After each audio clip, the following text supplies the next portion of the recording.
for me.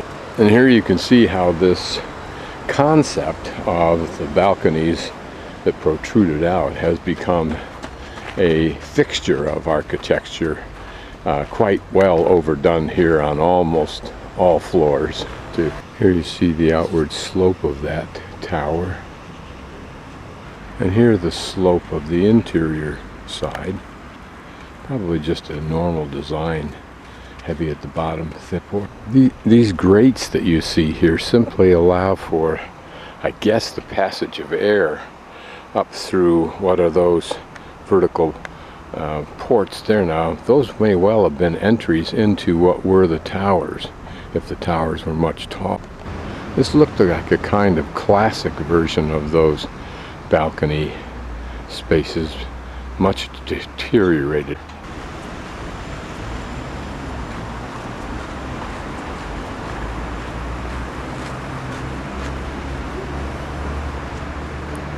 You would think in its time it was formidable looking, particularly if these were full-blown high. Here's some pretty elegant balcony. I wonder if the width of the top here, if it were original, it looks like it could hold at least 4 to 5 horses abreast. Would be synonymous with the Chinese wall for the same purpose. I don't yet know what this blue building is, but I just thought it was interesting that that pretty wooden support for the eaves. And of course there once a circular window, now enclosed with or now has a square window, but might have had stained glass at one time. Oh yeah. And I can't tell yet, but here is next to it is this very pretty, and looks like somewhat maintained little park. Here a lovely little park with its wall stair access. When I see towns like this and visit them, I think this would be a lovely place to live. But I realize why I don't aspire to that personally now is that I don't have to work. And when you work, you are pretty much sedentary. And so anything outside that context doesn't have to be terribly relevant. I'd need a place to bike and to hike, and they probably have that here. But I realize that my focus in life now is to do the biking and the hiking, and then have all the pretty stuff like Jackson Hole without regard to work.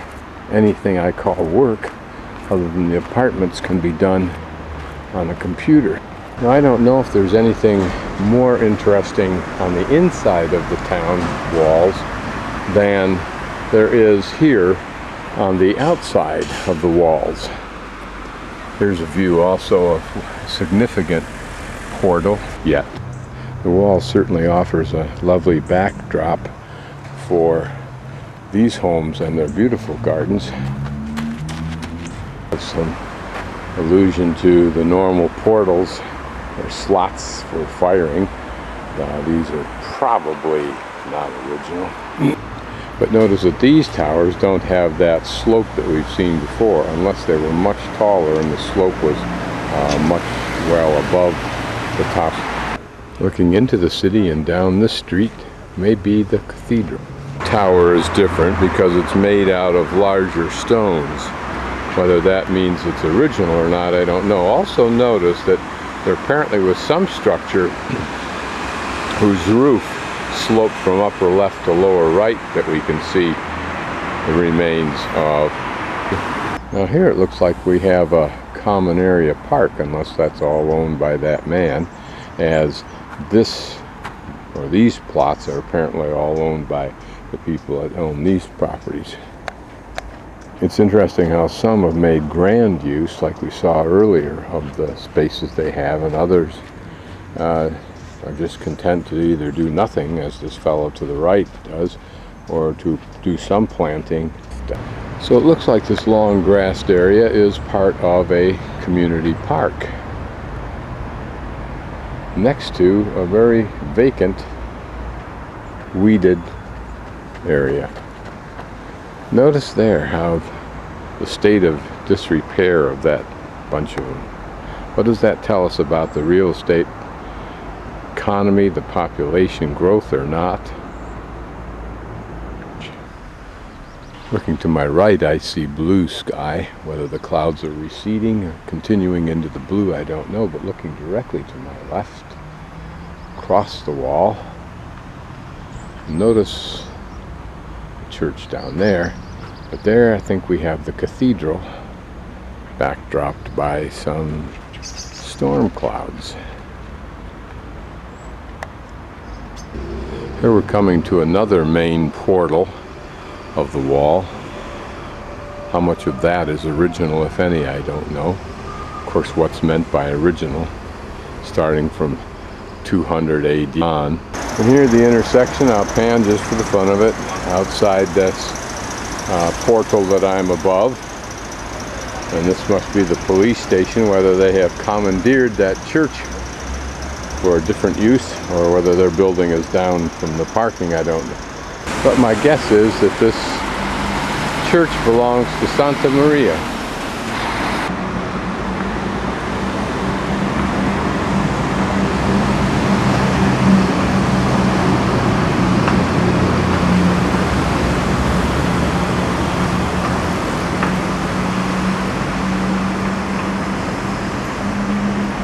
And a kind of a pretty allusion to, I'm not sure whether it's French or Belgium or something like that, architecture, but I love the blue and the design there, apparently. So just to orientate, we started in the lower left, where you see it's circled right in the lower left corner, the Estación Autobus, and we went in right there. We walked a little bit to the right till we could get up on top of the wall, and we've now navigated around the wall to we're probably up here in the upper left portion where it says Porta do something or other. We may have just crossed over that, and we're now approaching the cathedral going to the south.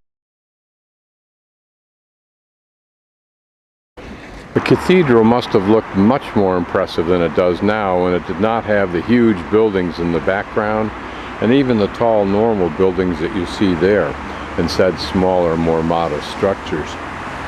And when the towers of the wall were perhaps much taller, and it was more robust looking. And here on my right, this church, I just wanted to get a close look at this tower, this bell tower. And then we'll move forward and get a view of the front of it. To my right on the outside of the wall as we approach the cathedral.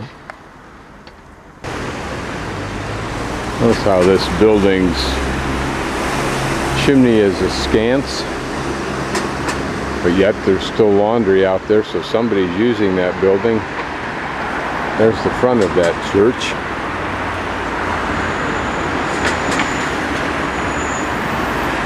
And a little park to accompany it. And curiously, there's a sign for the way, which doesn't technically. We're seeing part of the process of gutting the interior of a building, leaving the wall that's in front, as you can see. So they gut it, take the debris, stick it in one of those blue containers that guy's messing with, and then they crane it out from the interior and dump.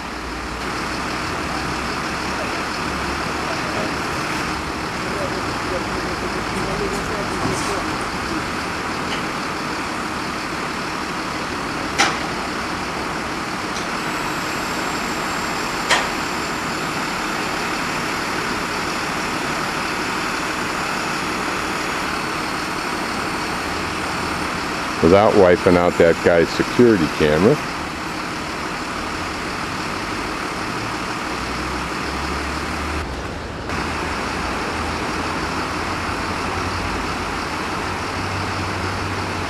And I bet that arm is so articulated that it'll bend right there in the middle and drop that thing right down where he wants it. Yep, that's what it's doing.